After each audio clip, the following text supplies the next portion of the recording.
ভাগ্য একবার লেখা হয় যে পৃথিবী সৃষ্টির 50,000 বছর পূর্বে, আর একবার ভাগ্য লেখা হয় যে যখন আপনি আপনার মায়ের পেটে 43 মানে 4 মাসে যেদিন ছিলেন সেদিন আবার আল্লাহ তাআলা ফেরেশতার মাধ্যমে ভাগ্য লিখেছেন।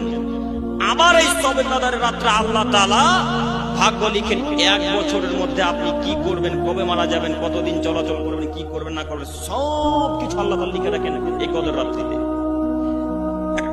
একটু আমার দিকে তাকান।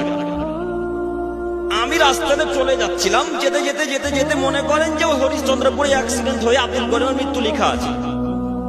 কথা একটু বুঝবেন, অ্যাক্সিডেন্ট হয়ে আব্দুল করিমের হরিশ্চন্দ্রপুরে বাস স্ট্যান্ডে মৃত্যু লেখা আছে।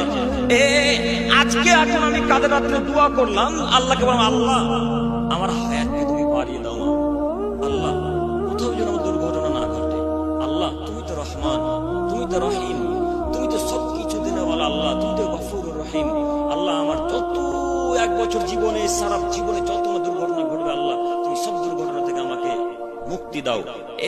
এই দোয়া যদি এখন করেন তাহলে আল্লাহ তাআলা দোয়া কবুল করে নেবেন।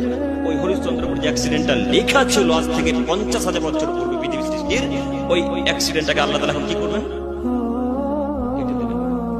কথা বুঝাতে পেরেছি? যদি আমি বুঝাতে না পারি তাহলে আমি ব্যর্থ। তাহলে কাদের রাত্রিতে দোয়া করবো ইনশাআল্লাহ, ইনশাআল্লাহ।